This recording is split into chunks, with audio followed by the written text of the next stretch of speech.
With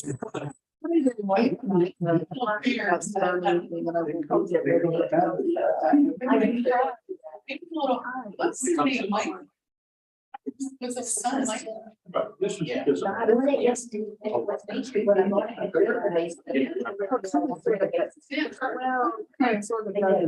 You know what I mean? Yeah. It's listed. Good evening. Welcome to the meeting of Westminster Mayor and Common Council. The council meets here at City Hall on the second and fourth Mondays of every month. Please note that council meetings, although open to the public here at City Hall, are also available and streamed live on the city's YouTube page, as well as the Community Media Center channel and website. Now we're going to do every meeting with the pledge of the flag, followed by one of the slides. Pledge allegiance to the flag of the United States of America. To the republic which stands one nation under God, indivisible, with liberty and justice for all.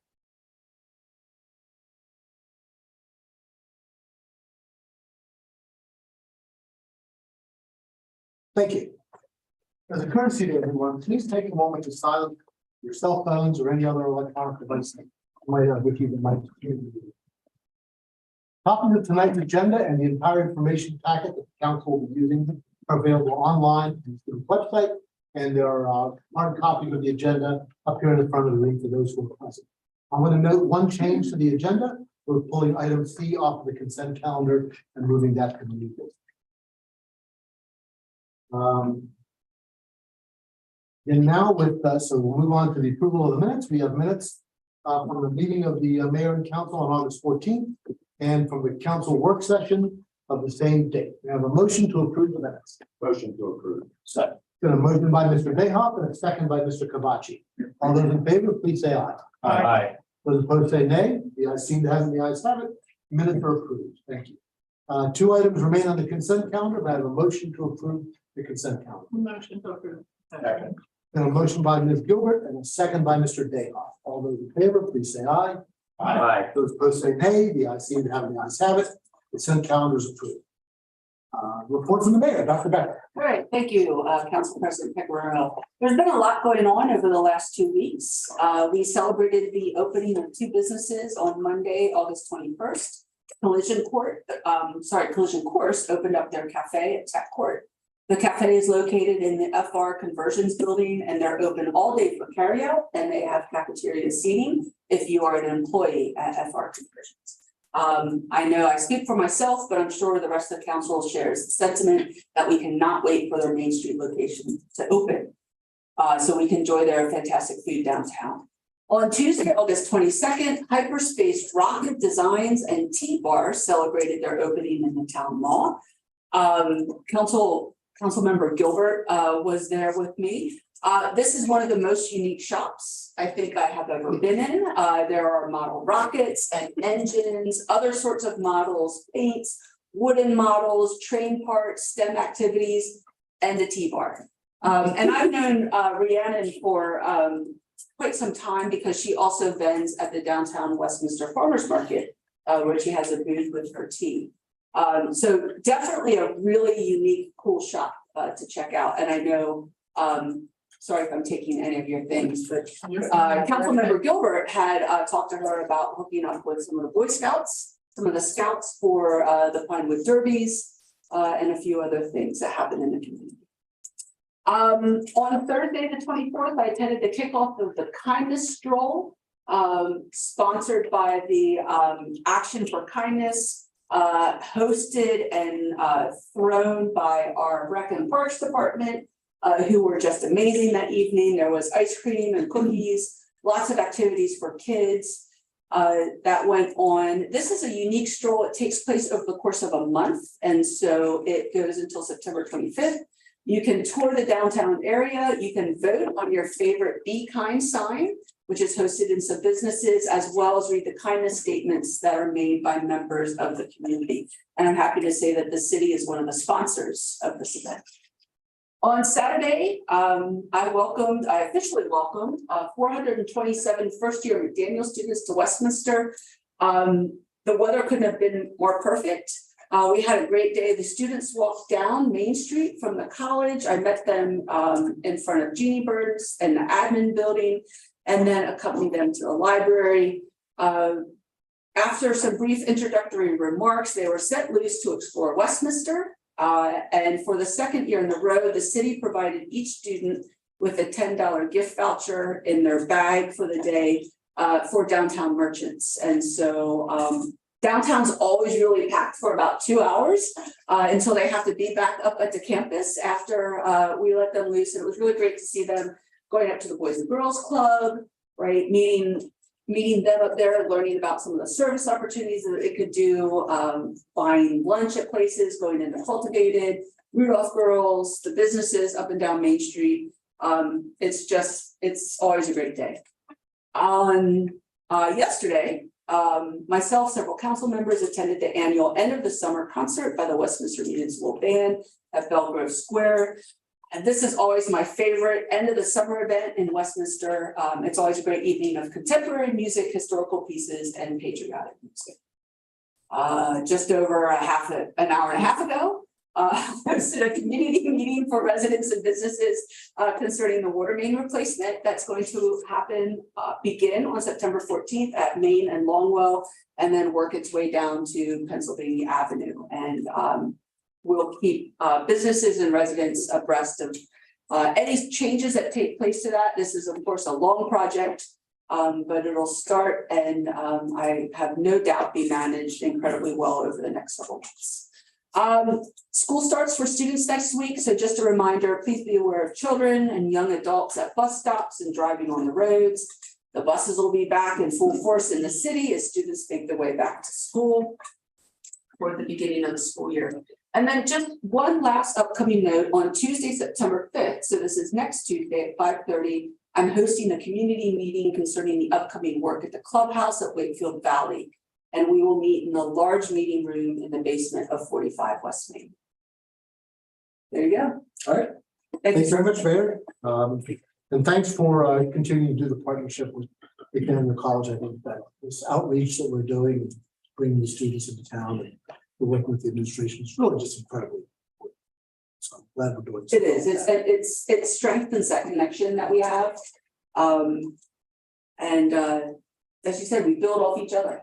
Right? So that's great. Thank you. It's been the goal of the city for a long time. So I think it's finally coming to fruition. That's really good. Reports from committees. We begin with our liaison to the Carroll County Arts Council, Mr. Dayhoff. No report this evening, Mr. President. Thank you. All right, thank you, Mr. Dayhoff. The Economic and Community Development Committee, Mr. Hoff. No report this time. All right, thank you. Finance Committee, I'll just mention that at our last meeting, Finance Committee walked through with the staff the draft changes for the election code, and had a good conversation on that. We've been discussing this, as you all know, for some months after the last two elections where we've gone through experiencing the changes were introduced a couple of years ago. Now we've had some experience with them. We can fine tune those a bit. So we've worked through that.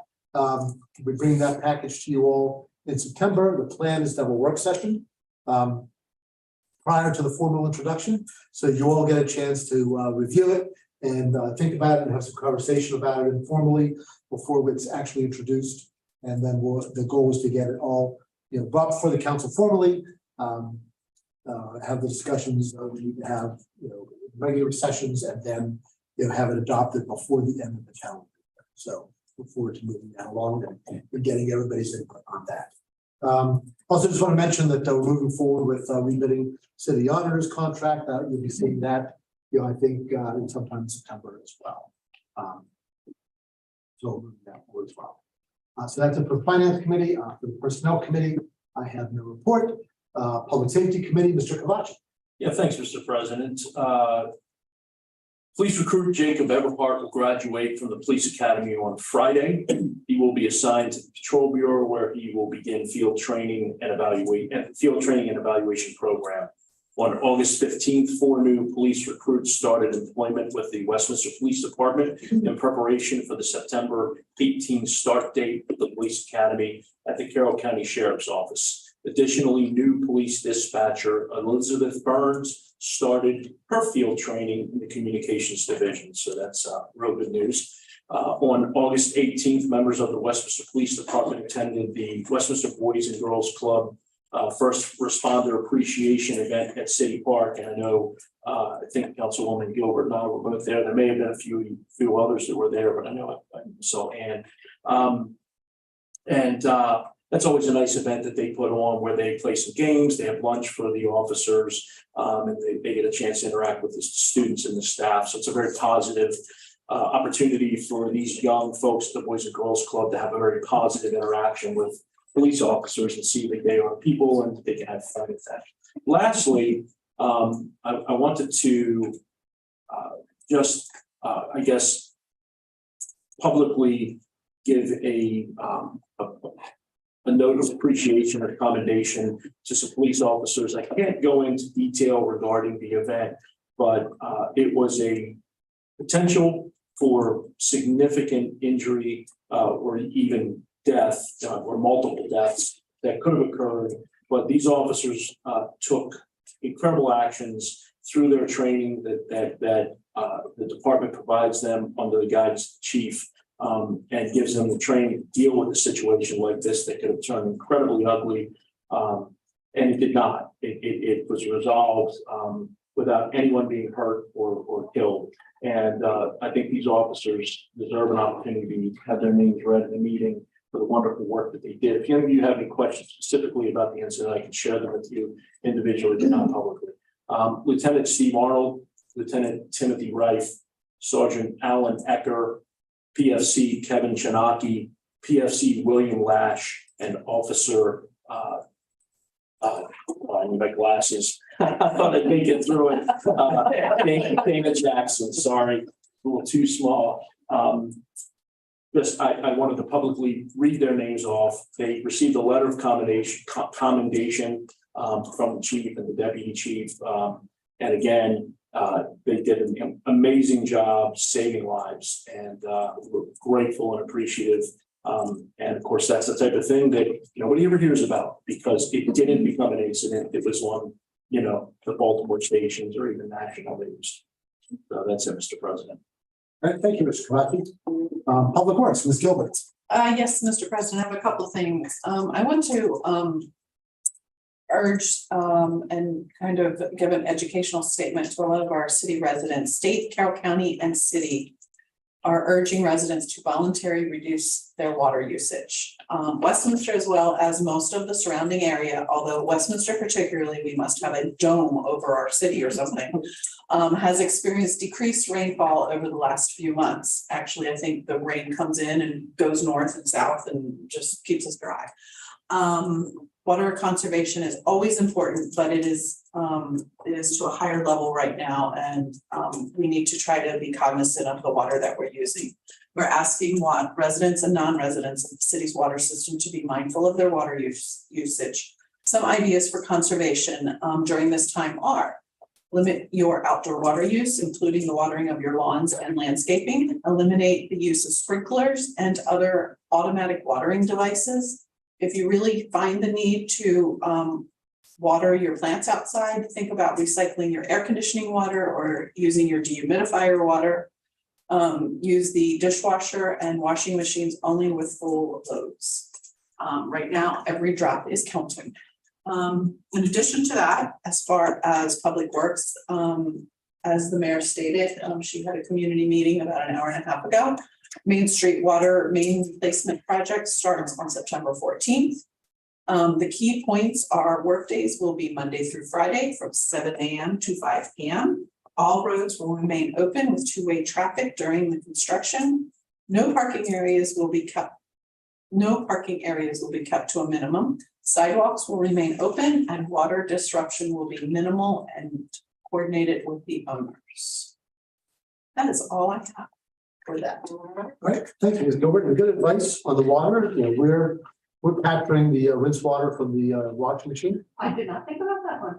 to water the plant because we invested a little bit in some landscaping and we don't want it to die. So we're doing that. Yeah. So there are ways to capture water that you're otherwise just go down the drain, so. Yeah, I have the hose that comes out of your main air conditioner. If you rig it right, you can put it into a bucket or.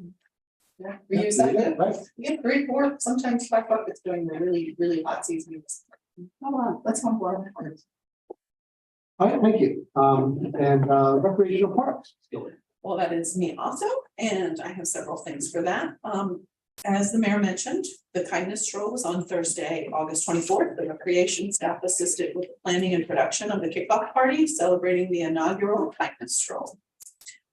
This event included music, food, crafts, games, delicious ice cream, and really cute cookies, just saying.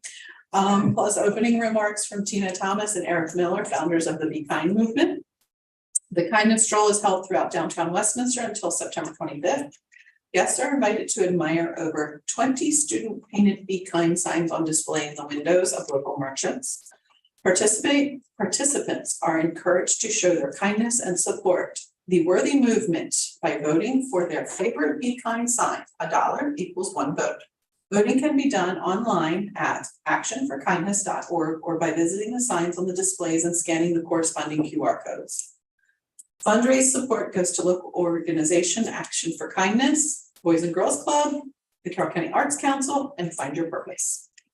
Along with that, as our Parks and Recreation Department is extremely busy all the time, the Parks and Recreation Department concluded its summer camp season on Friday, August 25th. Summer camp operated for 11 consecutive weeks and served, get this, 1,500 children. Wow. Over the course of the summer, 596 children attended before and after care, 750 children attended camp, 110 children between the age of 13 and 15 served as counselors in training. Maybe they'll become counselors in the adult world one day. Summer camp also offers many teenagers and young adults a valuable summer employment opportunity. The City of Westminster Summer Camp Program employed 18 high school and college-aged individuals as camp counselors, future social workers of America. In addition to that, the Pooch Pool Party. Grab your pooch and a leash and a good throw toy. The Recreation Department is also prepping for the Pooch Pool Party. Annually, the Wednesday after Labor Day, the Westminster Municipal Pool literally goes to the dogs from 4 to 7 on September 6th. I am sorry I'm missing that. Just saying, I am not going to be in town. All well-behaved, licensed, and vaccinated dogs are invited to swim at the pool. This event is free, however, donations are requested. All donations support the Carroll County Humane Society, and the first 50 dog owners through the gate will receive a doggy bag filled with goodies. A local vendor will also be on site selling wholesome treats, and free raffle tickets will be handed out upon entry for several great door prizes. And if that wasn't enough, they are prepping for Fall Fest that I will allow Ms. Gruber to highlight later in her report. Beginning September 21st with the parade and will continue on through the 24th of September. And that is all I. All right, thank you, Ms. Gilbert. Technology Committee, Mr. Dayhoff. Your report, Mr. President. All right, thank you, Mr. Dayhoff. Now is the time for council comments and discussion when council members have the opportunity to mention anything else that's on their minds. It is either there's not on the agenda elsewhere. And we will begin with Mr. Kavati. I have nothing to spare. Thank you, Mr. Kavati. Mr. Dayhoff. Oh, I was thinking of mentioning, after the collision course at Tech Court, I had the opportunity to get a tour of FR conversions. That is a worldwide concern. It's right here in Westminster. His other plant is in Budapest. He had an opportunity to go to New Jersey. New Jersey really courted him aggressively, and he decided to come to Westminster. Brings a lot of jobs, a lot of really good jobs to Westminster, and he wants to expand. So that was good stuff. Of course, the food was awesome. I think that's all my report. Thank you. Thank you, Ms. Gilbert. Most of my comments, the mayor has already mentioned, but I do want to extend a congratulations to Tony and Ashley on Collision Course Cafe, and I'm quite excited that they are literally across from my office building for my day job. True. So I'm looking forward to eating there often when I'm in the office. The mayor did her remarks about the hyperspace location. It is a great niche store. Anybody with hobbies, there it is. You've got to go there. And the other businesses that also had ribbon cuttings were the Fine Line Medical, Maryland Print House, and the mobile unit at the health department this week. Lots of businesses were opening up all over Westminster. So congratulations to all of them and best of luck. Thank you, Ms. Gilbert. Mr. Hobbs. No comment tonight. All right, thank you. Just two things I wanted to mention that haven't been mentioned yet. One is note the passing of Jack Lyburn, county's longtime Director of Economic Development, somebody the city worked with frequently over his many years in that role. Very sad to have passed the way he did, and extended our condolences to his family. And secondly, on a more positive note, and this is something I don't often get to do because usually Mr. Dayhoff talks about all the fire department things, but I found out recently that Charlie Simpson, longtime Westminster firefighter, was elected vice president of the Maryland State Firemen's Association. He's going to be the president after a 2-year stint as vice president, so that's exciting for Westminster and one of our own leading the State Firemen's Association. So congratulations to Mr. Simpson. And move on now to ordinances and resolutions. The first item is adoption of ordinance number 2023-08, Water and Sewer Allocation Plan Authority, an ordinance of the Mayor and Common Council of Westminster, amending the City of Westminster Code, Chapter 124, Sewers and Sewage, Article 5, Allocations and Extensions, Section 124-22, Allocation Plan, and Chapter 160, Water, Article 1, Potable Water, Section 160-14, Allocation Policy, provide for the Mayor and Common Council may, by resolution, delegate the authority to act on applications for water and wastewater allocations to a standing committee of the legislative body. Mr. Deepak. Thank you and good evening. The Mayor and Common Council introduced ordinance 2023-08 on August 14th, 2023. The ordinance is intended to address proposed revisions to the water and sewer allocation policy and master distribution chart that would allow the Mayor and Common Council to delegate authority to a standing committee to transfer water and sewer within the master distribution chart from the proposed general water fund and general sewer fund to help streamline the allocation process. With that, staff is recommending that ordinance 2308 as introduced to the Mayor and Common Council on August 14th, 2023 be adopted. I'm available for any questions. All right, thank you. Let's get a motion. May I have a motion to adopt ordinance number 2023-08? Mr. President, I'll make a motion. Then a motion by Mr. Gilbert, and second, sorry, motion by Mr. Pop, second by Ms. Gilbert. How can I have done that? No, that was the first. Is there any discussion? Hearing none, we want to do a vote. All those in favor, please say aye. Aye. Opposed, say nay. The ayes have it. Got it. And the ordinance is adopted.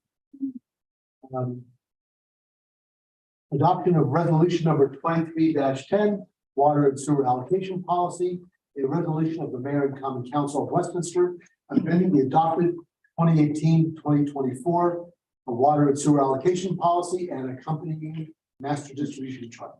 Once again, we'll turn to Mr. Deepak. Thank you. This one might take a little bit longer, so I apologize. The city code section 124.22 and 160.14 authorize the Mayor and Common Council to establish a water and sewer allocation policy by resolution. On March 26, 2018, the Mayor and Common Council adopted a new 2018 to 2024 water and sewer allocation policy and master distribution chart. Over the years, there have been 6 amendments to the policy and chart. Staff has met with the Economic and Community Development Committee, or the ECDC, at their June 12th and July 20th, 2023 meetings and introduced updates to the policy and chart for an initial period of from 2023 to 2025. At this time, there's approximately 18,096 gallons of water, gallons per day of water remaining under the 2018-2024 master distribution chart. Recently, MDE approved an additional 150,000 gallons per day of water from the existing Gazelle well, increasing the total amount of allocatable water to 168,096. The ECDC was presented a pending water and sewer allocation applications document that lists these WSA applications in the queue for allocation until such time water becomes available, and places these applications into two project categories: current water allocations and future water allocations. The ECDC supported providing the current water allocation projects immediate allocation, which amounts to approximately 19,504 gallons. And this is an attachment 2 of your staff report that you can see these applications that are pending. The ECDC was then presented an update to the master distribution chart for an initial period of 2023 to 2025, with the ability through the carryover of water allocation to extend beyond 2025. By removing the 19,504 gallons of water for current water allocation projects, the 2023 to 2025 master distribution chart proposes to allocate the remaining 148,592 gallons of water at an average of 49,531 gallons of water per year in 2023, 2024, and 2025. And also to remove or rename certain allocation categories from the 2018-2024 master distribution chart and add new categories. These revisions are highlighted in the report. The primary addition to the updated 2023-2025 chart is the inclusion of the general water fund and general sewer fund categories. These general fund categories provide a significant amount of unallocated water and sewer that may be transferred to any other category. The multiple revisions to the master distribution chart categories are intended to provide a more user-friendly format and to streamline the process. The ECDC supported the update to the master distribution chart using the 49,531 gallons per day average over the 3 years and the amended water and sewer categories, as well as the transfer of water and sewer from the general fund and the general water and sewer fund. The ECDC was then updated on current allocation practice and processes, which has been altered since the initial allocation policy adopted in 2018 and presented proposed amendments to the policy. The initial allocation policy was based on theory, while the current allocation practice and process is based on actual water allocation usage and methodology.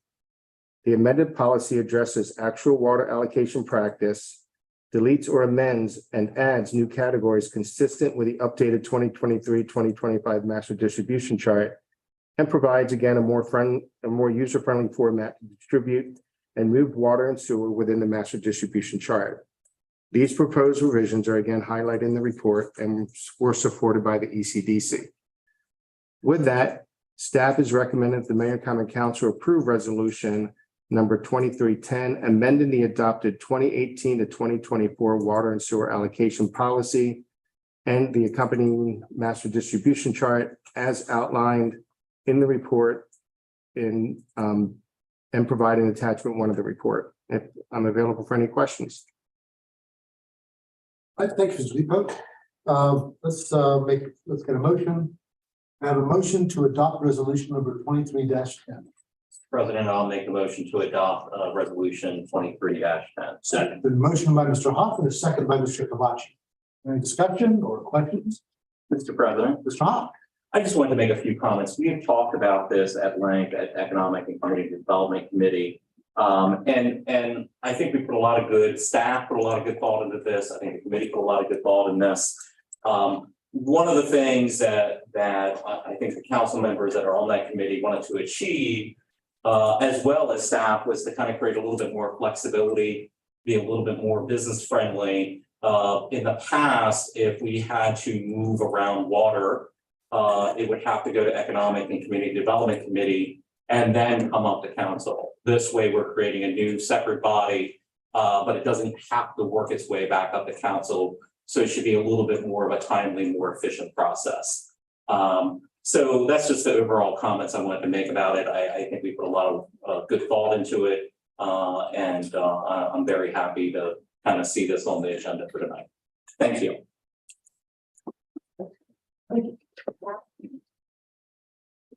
Mr. Clutch? I'd just like to add to Councilman Huff's comments. And a lot of it was done under his leadership, which is greatly appreciated. A lot of time and effort went into this. One thing I did want to note, and we really took this stance many years ago, but it even goes a little step further. Not that I think there's probably many folks listening that this would apply to, but we've gone even further in terms of allocating water, especially on the business side, to businesses that are inside or are willing to come inside of the city. So bottom line is that we're really showing a lot of, we really want businesses to be located inside city limits. If they want to have access to water, it's a limited resource. We have very little of it to give away. And what we do, we want to make sure we're taking care of the businesses, the business community inside the city of Westminster. So I just wanted to point that out, that this goes even, takes it even a little step further. And I think the committee felt that was very important.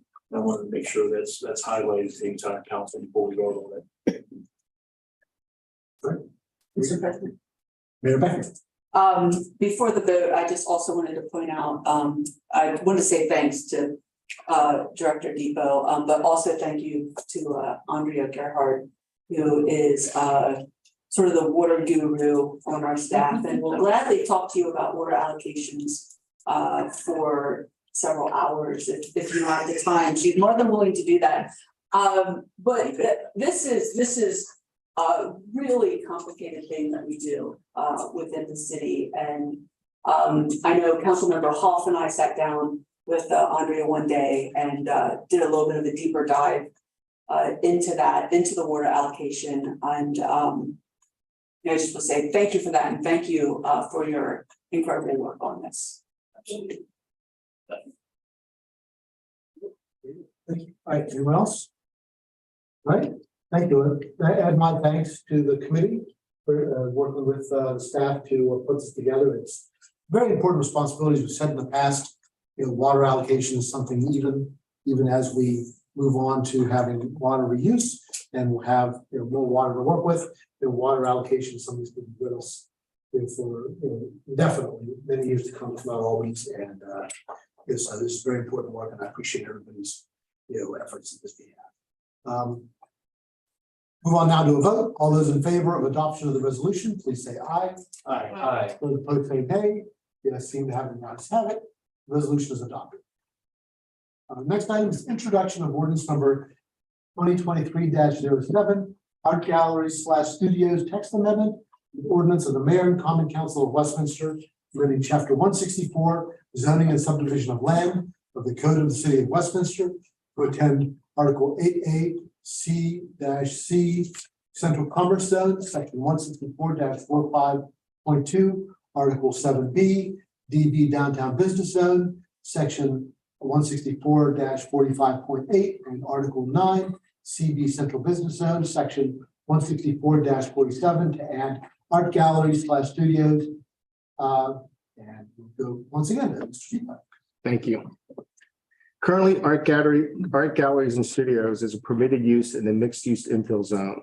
Art galleries is a permitted use in the neighborhood commercial zone, and gallery is a permitted use in arts and culture overlay zone. On May 3rd, 2023, staff met with a prospective art gallery owner regarding operating an art gallery in the CB Central Business Zone. Staff unfortunately had to inform the owner that an art gallery is not allowed use in the CB Central Business Zone, but is allowed in the zoning districts as previously referenced. And it's important to note that, and again, it's always confusing with uses and where they're allowed, but if a use is specifically listed as an allowed use in the zoning ordinance, like art gallery, in a specific zone, that same use equally has to be listed in any zoning district to be allowed in that zoning district. And that was the case here, because it was specifically spelled out as an allowed use in one of those several other zones. So with that, in lieu of the art gallery owner submitting the text amendment, city administration and planning staff introduced the concept of amending the zoning ordinance to allow art galleries and studios in the downtown zoning districts of CC Central Commerce Zone, DB Downtown Business Zone, and CB Central Business Zone to the Economic and Community Development Committee, or ECDC, at its July 20th, 2023 meeting. The ECDC supported bringing a draft text amendment to the Mayor and Common Council to add the art galleries as a permitted use in these zones of CC, DB, and CB zoning district. With that, staff believes that an art gallery use does not create an impact that is greater than other uses allowed in these zoning districts and recommends that ordinance number 2023-07 as introduced for consideration to the Mayor and Common Council on August 28, 2023, be referred to the Planning and Zoning Commission for its review and recommendation to the Mayor and Common Council. That completes my report. I'm available for any questions. All right, thank you, Mr. Depot. I have a motion to introduce ordinance number 2023-07. So moved, Mr. President. With a motion by Mr. Kavach, is there a second? Second. Second by Ms. Newman. Any discussion? Or questions? Mr. President. Mr. Hoff. Yes, I just want to mention, we again talked about this in economic and community development. I commend staff for bringing it to our attention.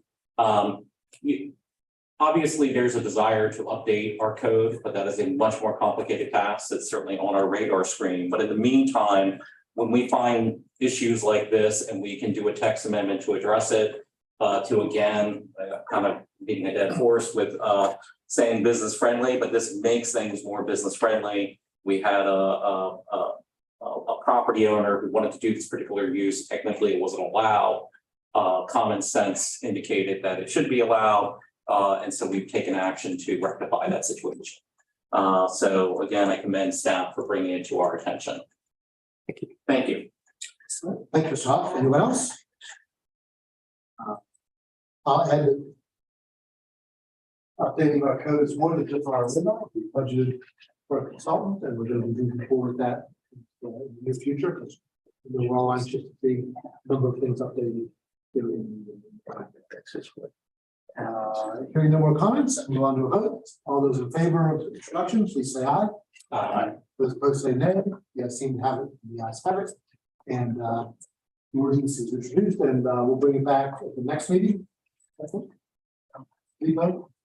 Or just We do have to go to planning and zoning first in late September, but immediately following that, I think we can get it into the Mayor and Common Council's second meeting in September. That's at least what we're looking to advertise for. Very good. All right. Unfinished business. There's no unfinished business of which I'm aware. Does anybody have any unfinished business? Hearing none, we'll move on to new business. We have several items of new business. But first, the motion for approval of a good cause waiver under City of Westminster Code, Chapter 36, Procurement and Contracts, subsection 36-4, specific regulations. That a specified unusual circumstance exists warranting such waiver, and that the waiver will not impair the interest of transparency, fiscal responsibility, or good government for the replacement and installation of cameras from Hyperion Incorporated, $42,645.80. Mr. Moore. Thank you, Mr. President. During this current year, the Information Technology and Recreation and Parks Departments have been in discussions to install additional cameras to monitor the city pool and fitness center. These additional cameras will add to our existing system and provide the ability to monitor each location for security and management purposes. In fiscal year 21, the city held an RFP process to add cameras to the city park and Locust Lane. Through that process, we chose the Data camera platform installed by Hyperion Incorporated. The system has grown since that time and continues to perform efficiently and without complaints from all parties involved. For the additional cameras for the pool and fitness center, we are looking to continue the expansion of our current data camera platform and partner with Hyperion Incorporated for the installation of the hardware at a cost of $42,645.80. The technology department contacted Hyperion Incorporated again after working with them during the original project due to the low cost, quality workmanship, and support they have offered during and after project completion. The funds for this project will come from the following: $14,215.27 from the IT computer services budget, $14,250.27 from the Recreation and Parks Department, and $14,250.26 from the administration budget. No new funds are needed for this project, and all funds are in the existing FY24 budget. Staff recommends approval to waive competitive bidding for good calls under the City of Westminster Code, Chapter 36, Procurement and Contracts, subsection 36-4, specific regulations. As a specified unusual circumstance exists warranting such waiver, and that the waiver will not impair the interest of transparency, fiscal responsibility, or good government for the expansion of our current system, and the installation of the additional cameras from Hyperion Incorporated for the quoted price of $42,645.88. That concludes my report. I'm open for any questions. All right, thank you, Mr. Moore. We have a motion to approve the good cause waiver. Motion to approve. The motion by Mr. Dayhoff, is there a second? Second. Second by Ms. Gilbert. Any questions or comments on this? Mr. President. Mr. Hop? I just have a quick question just for clarity from a finance standpoint. This doesn't appear to be part of a capital, our capital budget or anything like that. It appears that we're just pulling out from general operating from these three departments. Is that correct? That's correct. Okay. This was not a planned item, which is why we put it under new business. Thank you. Gotcha. Thank you.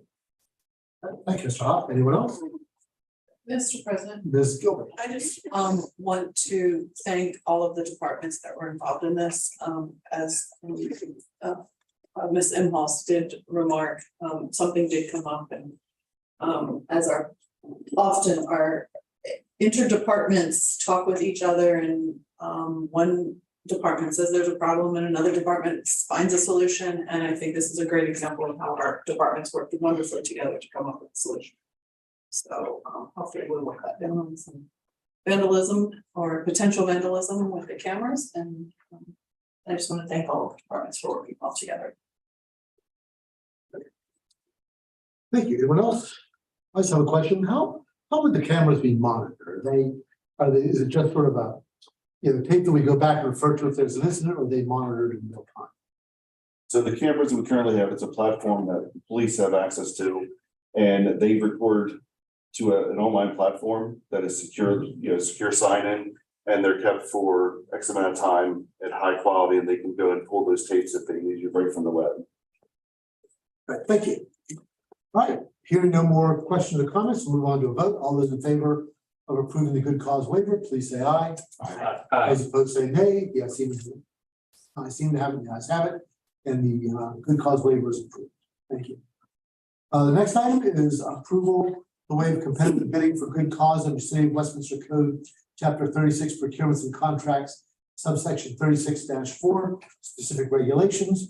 As a specified unusual circumstance exists warranting such waiver, and that the waiver will not impair the interest of transparency, fiscal responsibility, or good government for purchase and installation of a fence with CCC Fence Incorporated in the amount of $35,880.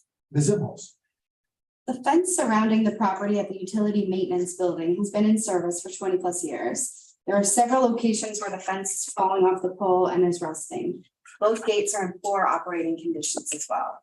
The integrity of the fence is important to protect the city's investment in both equipment and materials. The Mayor and Common Council approved $36,000 in the fiscal year 24 capital budget for the replacement of this fence. Staff has received quotes from the following companies: Abbey Fence, Deck Company, CC Fence Inc., and Frederick Fence Company. CC Fence Inc. came in under budget with a total of $35,880, and their proposal would cover all of the city's needs.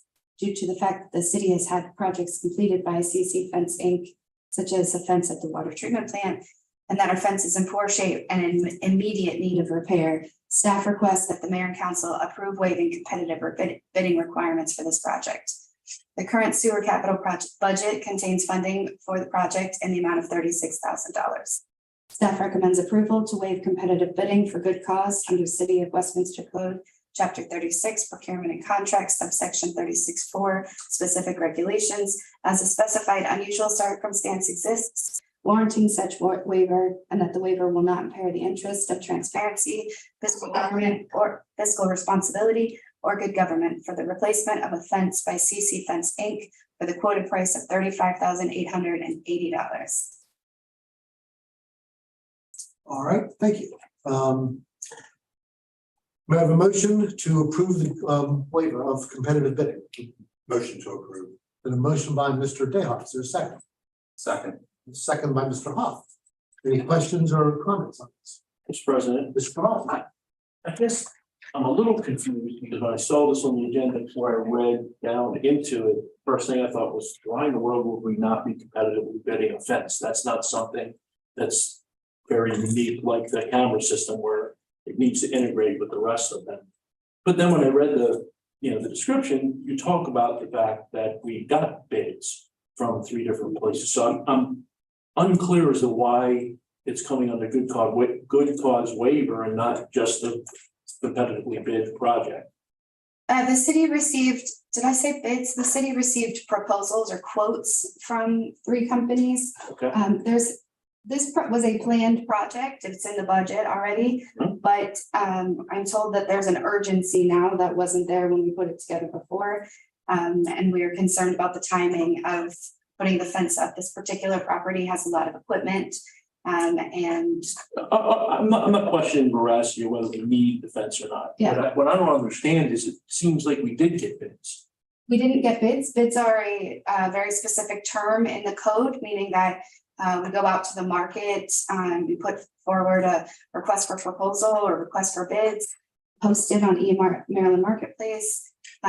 Those are submitted in a sealed way. They have to complete specific set of forms exactly as indicated. What we received were quotes, estimates that we asked multiple fencing companies because of the urgency of it. Bidding process takes a lot longer than waiving the bidding process.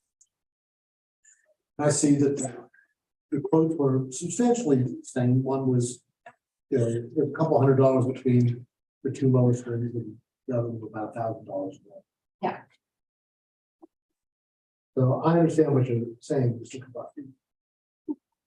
And the urgency is, again, I don't doubt that we need it, but the urgency is what, that it's just not secure at this time and. Yeah, so the conditions on the site have changed. The fence is now almost literally falling over at this point, and we're concerned about the protecting the equipment that's on site. Well, it's not a lot of money, so I'm not gonna make a big deal out of it, but we have a bidding process for a purpose, and in general, I think we should be following it. Email marketplace certainly could bring in a significant larger quantity of potential vendors that might be able to do this at a lower cost than even what we're getting here, although CCT, I do like the fact they're a local company. So I'll just shut up at this point. I'll move on. All right, thank you, Mr. Kabaki. I think point was made. Any other comments or questions? Hearing none, move on to a vote. All those in favor of approving the waiver of competitive bidding, please say aye. Aye. Those opposed say nay. Yeah, seeing how the ayes have it, and motion. Our next item is approval of a sole source purchase of the solar powered rectangular rapid flash beacon crosswalk with pedestrian lighting from TAPCO from Brown Deer, Wisconsin, in the total amount of $113,140. Thank you, Mr. President. In the FY 22 and FY 23 years, the city received grants under Community Safety Works from the Maryland Department of Housing and Community Development. The grant amounts awarded are FY 2022 for $98,973 and FY 2023 for $88,250 for a total of $187,223. City staff have identified 14 crosswalks that we would like to upgrade to solar powered rectangular rapid flashing beacon crosswalks with pedestrian lighting.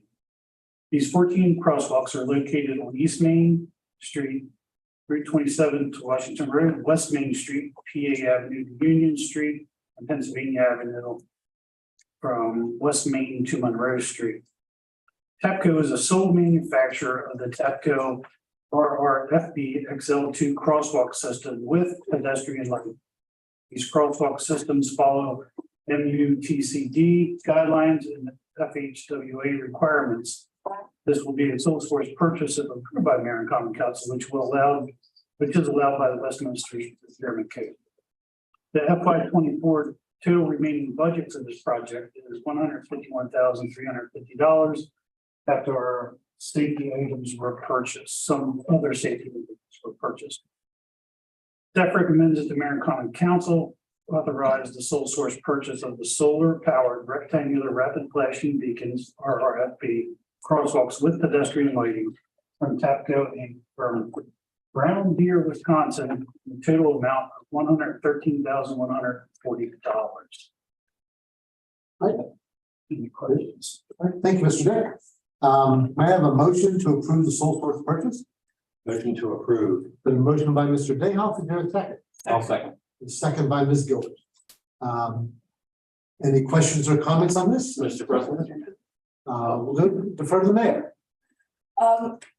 Thank you for that introduction, Mr. Dick. So it says in the memo that there have been 14 crosswalks identified. Is this planned for all 14 Yes. of those crosswalks? Are there additional crosswalks then that the city thinks they would like to have these at, or does this really take care of? So when we started this project, we concentrated on the main roads of West Main, East Main, Pennsylvania Avenue. So these would cover all the major crossings across those. Perfect. Thank you, Mr. President. Mr. President, Thanks. Ms. Imhoff. to further answer the mayor's question, staff focused on the grant amount that was available, not the larger discussion of crosswalks in the city. Does that answer your question? Yes. Thank you. Mr. Gavachi. So it's kind of the same vein. I understand that the only company that manufactures the TAPCO lighting system. But it obviously performs a function where it's signed, it's lit up. Does it provide lighting to the crosswalk itself, down on the ground? Is this the only company in the country that manufactures a light, a sign that has the light and it shines light on the ground? It's the only one in the country. No question. There's no way I can get on Google and start doing research about it. You'll be confident. You'll be a better Googler than I am. So I have not found another company. Plenty of companies make the rectangular beacon system. Sure. It is a pedestrian cross light that nobody else is doing. It's shining the light down onto the crosswalk and it does it with solar power. Man, I really don't like solar sourcing stuff. If you're doing more than that. Okay. Mr. President. Mr. Hawk. I just would like a little brief description that I looked through stuff, and I did not read it in depth. How is this gonna work? Does the light stay on the crosswalk only when someone's coming So through it? there's a push button. You'll walk up to it, when you hit the button, it communicates to the other side as well. The rectangular flashing beacons turn on and the light comes on and flashing down, shining on the crosswalk itself. And this does this at whenever it's dark, obviously. Well, during the day. If somebody walks up during the day and pushes it, It will still do. it's gonna flash and beep. So you have to push the button, but the idea is that it makes it more visible for pedestrian safety. Less likely someone blows through that crosswalk and hits somebody. Right. Okay, so but it's activated by the person having to push it. Okay, thank you. That's what I was looking for. Clarity. So it flashes, those lights flash as well as it puts light down onto the crosswalk itself. That is correct. Okay, thank you. Mr. President. Ms. Gilbert. Mr. Dick, I have a question. Along with installing these wonderfully great assistive devices for our walkers and pedestrians, are we going to engage into a campaign or an educational an educational campaign about pedestrian safety, not only to educate our folks that are walking the street that, oh, this light doesn't automatically, pop on. You actually have to push the button, but also our drivers. I think the combination of the two will help in keeping our pedestrians safer and encouraging. That is definitely something we can look into. Mr. President, Ms. Imhoff. the police department has been working on this for a year and a half, maybe. We've been putting mostly utilizing the newsletter as a source of information to find out. But we can use that to reignite that campaign as well when these are implemented. Yeah, I think just for the fact that there is a button to push to cross at dark is going to be one of those things. People are going to say, oh, these are great, but the light's not working. And they're not going to really realize that you have to push the button to get the crosswalk to light up. So I think it, in combination with the money spent and the new crosswalks being lit up, I just think it'll be a great combination. Okay. Thank you. All right, thank you. Anyone else? Mr. Hop, Mr. Dayhoff. Years ago, we had handbills that we handed out. Maybe we still have some of those, or we could still do similar programs to that. You probably got them in your basement. I probably do. I probably do. Mr. Dick, can we, I was looking at the numbers and do we have any money left over? Can we add some crosswalks? I mean, I want to tag along with what the mayor, I think what the mayor's direction. Well, I looked at, in full disclosure, I'm on the council of Grace Lutheran Church, and we looked into giving a sign that's like the sign that's at the McDaniel crosswalk. And to help perhaps answer Mr. Kavachi's question, I'm a huge supporter of competitive bidding also, but I had a hard time finding companies that did this. Well, there's a bunch, I'm sorry, Yes, sir. No, go ahead. Mr. President.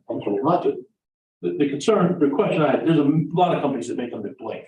Okay. It's the projections of the light onto the crosswalk that illuminates where people are walking. It seems to make this one unique, if I'm not mistaken. So, but they're definitely, you can get much cheaper ones that just blink. Okay. Sorry. No, but Mr. President, we first discussed this at the library crosswalk. Because it's a little dark. And we're really excited about doing this, but I wonder if we can add some crosswalks down the road. Is there any money left over? So as you can see, there is some money left there That's what I thought. is for actual crosswalk patterns that we put down. That was also part of the grant money that we got. It was specified for the enhancement of crosswalks, not just the lighting of crosswalks. Oh, okay, so, well, and I think that's important also. I mean, I've even seen some really innovative ideas where the crosswalks themselves, they light up and. But anything we can do, I'm with Councilwoman Gilbert, we really need to continue that program. Years ago, people would stop, but nowadays, people don't want to stop there. So that's all my questions, Mr. President. All right, thank you, Mr. Dayhoff. Anyone else? I think everybody's weighed in on this, Ms. Imhoff. Yeah, I just want to give a little bit more context. The initial grant that we put together included lighting for crosswalks. And, you know, we've had this conversation when we talk about holiday lights, we are a little boxed in as far as what electricity is available. So this option, and once you submit a grant, you have to do what you said you do in the grant. You don't generally always love it when you ask to kind of pivot a little bit. And so this solution was one that Mr. Dick found out as an, I think it probably in cooperation with other staff, but I think it was led by Mr. Dick to solve that problem of delivering light as well as delivering the crosswalk improvements. So this, you know, is one stop shop kind of thing in order to meet all those goals. All right, thank you, Ms. Imhoff. All right, I think we're ready for the vote. All those in favor of approving the sole source purchase, please say aye. Aye. Those opposed say nay. The ayes seem to have the ayes have it, and the sole source purchase is approved. Now we'll circle back to the item we pulled off the consent calendar, which is the sole source purchase of a remote controlled slope mower for the street. Ms. Imhoff or Mr. Beck? I'll take it. The city's adopted fiscal year 24 general fund budget allocates funding for the purchase of a remote controlled slope mower. The slope mower being purchased is a 60-inch RC mower that meets all specs that we require. By purchasing this mower, we will be able to complete the mowing of stormwater ponds in a safer and more acceptable time frame. This mower is sold by Crownstone Equipment through the Bobcat Company. Bobcat is the only distributor of RC mowers on the East Coast. This will be a sole source purchase if approved by Mayor and Common Council. By sole sourcing this equipment, it will be compatible with our current mower and prevent us from needing to carry different replacement parts and maintenance costs. The total cost for the new 60-inch slope mower is different than what the agenda says. It's $66,950 from Bobcat of Frederick. The fiscal year 24 budget for this project is $66,950. Staff recommends that the Mayor and Common Council authorize the sole source purchase of the RC mower, slope mower from Bobcat of Frederick for the total cost of $66,950. Thank you, Ms. Hall. I have a motion to approve the sole source purchase. I'll make that motion for the purposes of discussion. All right, thank you, Mr. Dayhoff. Is there a second? Second. The second by Ms. Gilbert. Okay, discussion, Mr. Raji. So I'm the one who asked for this be pulled out of the consent calendar. Of course, I'm probably never going to get my brush and leaves picked up at my house again for this meeting. I'm loaded into the best of it.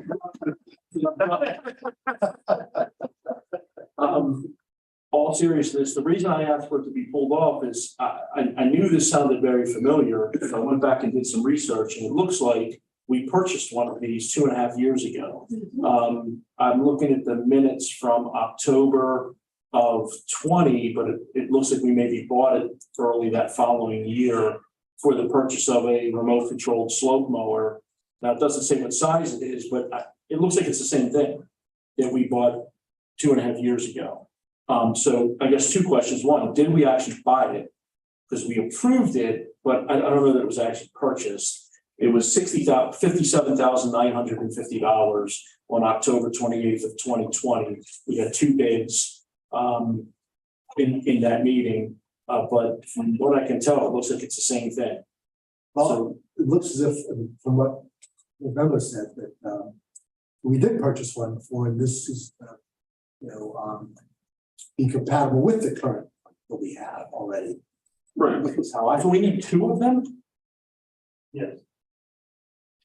The amount of time, just buying the first one, the improvements we've seen with getting storm ponds done, because one, the safety of the slope of the storm ponds was the biggest reason we really wanted the first one. Now we've had it for 2 years and seen the performance of it. To have another one means we can get all the storm pond moved in a lot faster manner and safer manner.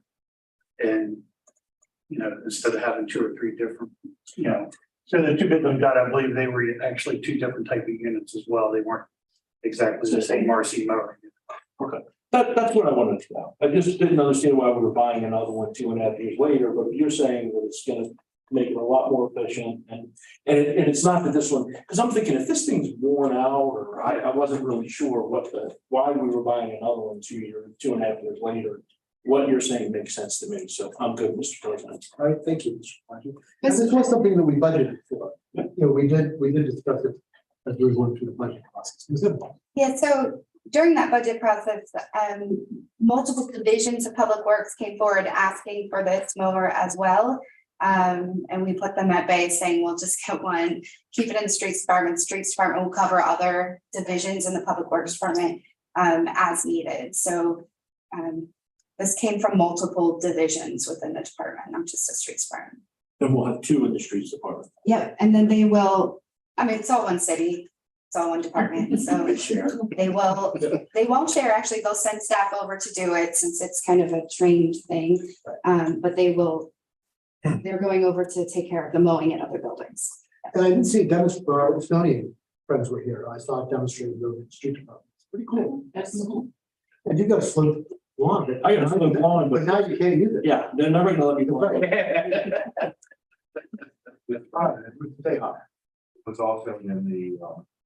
Was also in the Miracle on Main Street parade. Oh, that's right. Yeah, it was. Yeah, it was. Now we can have 2 of them. Now we have 2 of them. All right. And If you're really nice, Tony, maybe he'll let you operate the mower. I guess it's dangerous. I guess it's dangerous when Mr. Kavachi and I are thinking along the same lines, but I also looked it up. And I just wanted to make sure that it's the same unit, so that the parts are interchangeable. And the maintenance could be done. That's what I looked up. That's why I asked for it to be introduced with discussion. Thank you, Mr. President. All right, thank you. Hearing no further discussion. Excuse me, no further discussion. Move on to a vote. All those in favor of approving the sole source purchase, please say aye. Aye. Those opposed say nay. The ayes seem to have it, the ayes have it. And the purchase is approved. One more item, we're introducing on a new business, which we could wait, but since I will not be at the next meeting, I wanted to put this out there. In accordance with the adoption of the resolution earlier this evening, or the ordinance earlier this evening allowing the appointment of a standing committee of the legislative body to act on applications for water and wastewater allocations. I hereby appoint Mr. Huff being the chair and Mr. Kavachi to be the vice chair, and of course the mayor is always welcome to speak if we discussions. I ask council's approval of those. Just to clarify, was there a title to that group? It's the water allocation committee, standing thing, something like, it's in the resolution, whatever the form of title. We'll trust Mr. Robert to look that up. You need a motion. I need a motion to approve. Is it in there? I make that motion. I'm looking for it. Motion by Mr. Dale, is there a second? Second. Second by Ms. Gilbert. All those in favor, please say aye. Aye. Those opposed say nay. Yes, you guys have it. Committee's approved. Thank you. Mr. Kavachi, I believe you have a motion. I do. I'd like to move that the common council adjourn into a closed meeting at the conclusion of the mayor and common council meeting on Monday, May 28th, 2023. I'm sorry, August. Thank you, Mr. President. In accordance with the general provisions, article of the annotated code of Maryland 3-305 subsection B subsection 1 to discuss the appointment, employment, assignment, promotion, discipline, demotion, compensation, removal, resignation, or performance evaluation of appointees, employees, or officials over whom this public body has jurisdiction, any other personnel matters that affect one or more specific individuals. Thank you, Mr. Kavachi. Is there a second? Second, I'll make a second. Second by Mr. Huff. All those in favor, please say aye. Aye. Those opposed say nay. The ayes have it, ayes have it. And we will go into the closed meeting at the conclusion of the regular meeting. Time now for departmental reports. Ms. Imhoff. Councilmember Dayhoff, do you have a fire department report? Go, ma'am. Good evening, Mayor and Council. We will be brief in our reports. I'd like to start with the Recreation and Parks Committee. Yes, good evening. We have 7 operational pool days until we close for the season. So although it's a bittersweet moment, we will be spending some extra time this season post Labor Day learning how to appropriately winterize and close our brand new pools so that we can make sure that we protect the city's investment. So that will take some time from the streets department staff and my staff to really roll our sleeves up there and make sure that we're doing that appropriately and correctly. So the only other thing that I'll report on tonight that wasn't reported on by Councilwoman Gilbert, just touched on briefly, we are busily getting ready for Fall Fest, which is September 21st, 22nd, 23rd, and 24th. We kick off with a parade, which is turning out to be a really great event. We have a lot of applications in, and we're super excited for that. We do have our VIP fire pit experience running on Thursday, Friday, and Saturday nights. We are sold out of our fire pits for Friday night when we are hosting the Reagan Years in City Park. So things are bustling as far as Fall Fest is concerned, and we are incredibly excited to bring that sought after event back to this community for our 43rd year, 44th year, 43rd or 44th. It's up in the air. There's some disagreement in the record books. So that concludes my report unless there's any questions. Are there any questions for the Recreation Department? Mr. Dale. We want to complete the Kavachi umbrellas this fall at the pool. So status report Don't let it hurt. on phase 2 of the pool project. Yes, we are on schedule and on budget, and part of that project does include the funbrellas, which are the shade structures that will protect our smaller swimmers in the splash pad and lagoon area of the Westminster Municipal Pool. They'll be completed this fall. Yes. Cool. Thank you, Mr. President. Don't let him hurt me. I'm not responsible. We can close the meeting at this meeting time. It's gonna be a closed arena. Thanks. I I did want to take a moment to thank the Recreation and Parks Department. While the rest of us are enjoying the summer and taking time off, they are working nonstop every single day. Councilmember Gilbert mentioned all of the kids that are in summer camp. But we've also had rec and park months in the month of June. Endless events. They were involved in the kindness stroll. So thank you so much for your dedication to the city and your department's dedication to the city. We will hopefully you enjoy some time in the winter when there's not as much going on. Thank you. All right, let's move on to the Public Works Department. Mr. Dick. Thank you, Mr. Knowles. Hopefully this is the last time I have to mention this because I think we're wrapping up with removing all the brush and debris from the storm from August 7th. Last week we were finishing up on a lot of our trails and stuff. We saved that the last. We made sure they were open, but a lot of debris on the sides of the trails and things like that. So we feel that we're pretty much caught up on that now, and hopefully don't have to deal with that for a while again. Having mentioned we're starting to help out with Fall Fest prep. We started prepping equipment for leaf removal for some people. For some people.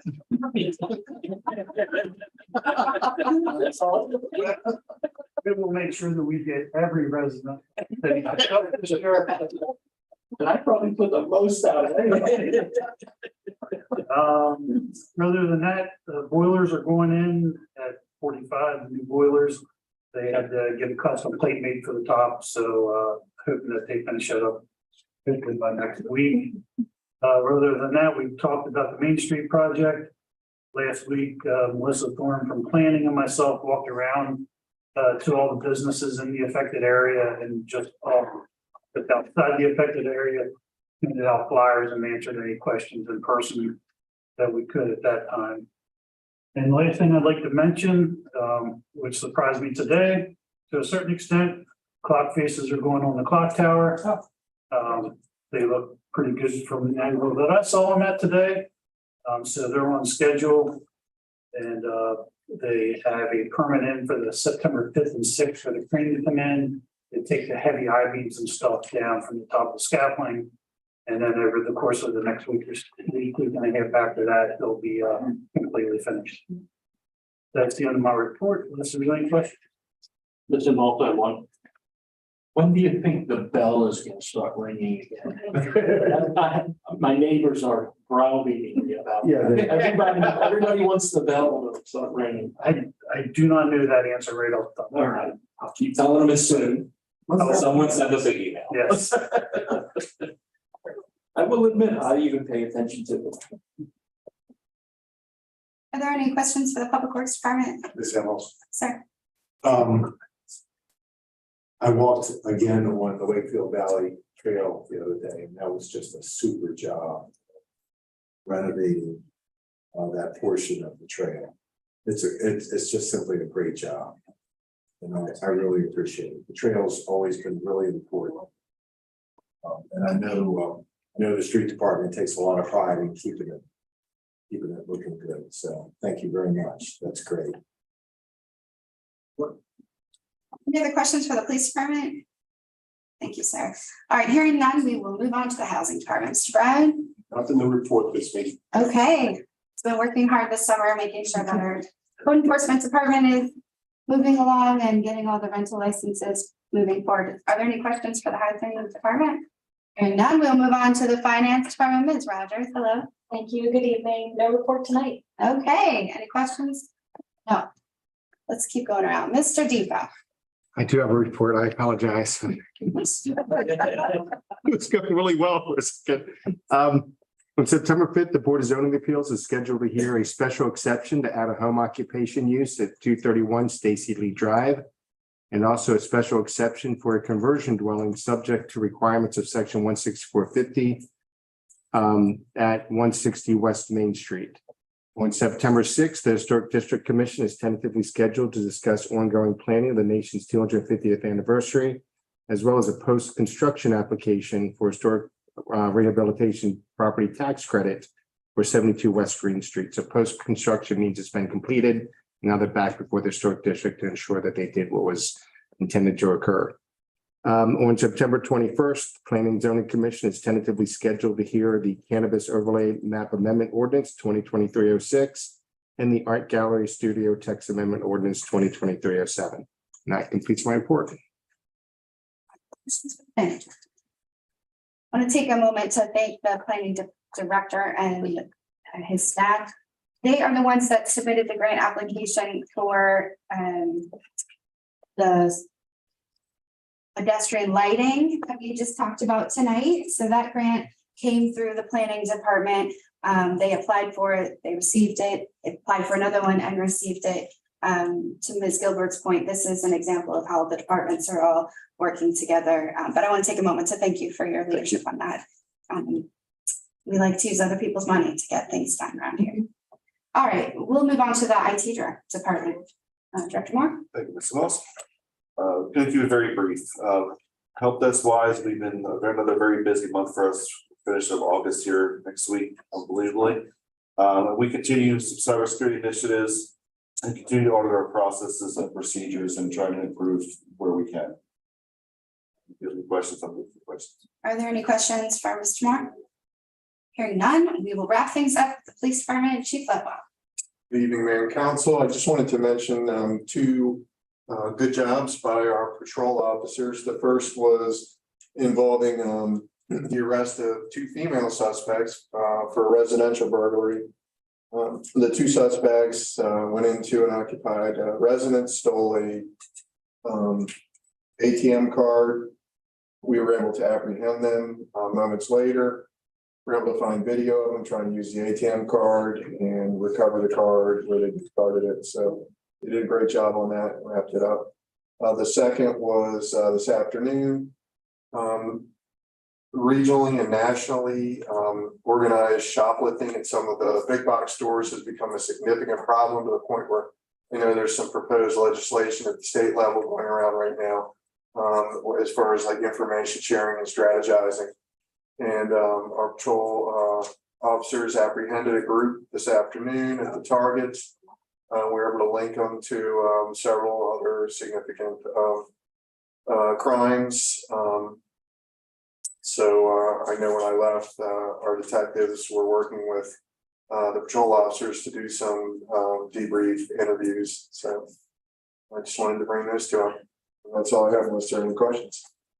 Thank you, Chief. Are there any questions for the police chief? Thank you, sir. Mr. President, that concludes the departmental reports. All right, thank you, Ms. Olson. Good job, Chief. Please, yeah, that's perfect. Thank you for the officer. All right, well, I think it's not hard to tell them this is the last meeting of the summer. Silly season is ending, so we'll get back to being more serious next week. The final item on our agenda is citizens' comments, where we invite the public to address the mayor and council on any issues that pertain to tonight's agenda or any other city issues. For citizens not attending the public meeting, we invite you to send us your comments or concerns via email at comments@westminstermd.gov. All comments received by email will be shared with the mayor and council. We ask that commenters please include their address and phone number with their comments. We'll now invite comments from anyone who is present this evening. Ask anybody who wishes to comment to please give us your name and address for the record. Anybody wish to be heard this evening? Okay. In that case, that concludes our agenda and the meeting. Our next meeting will be Monday, November 11th. And with that, without objection, we are adjourned.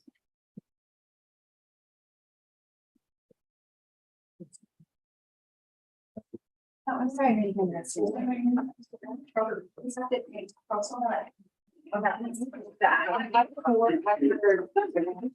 Okay, Jill, I don't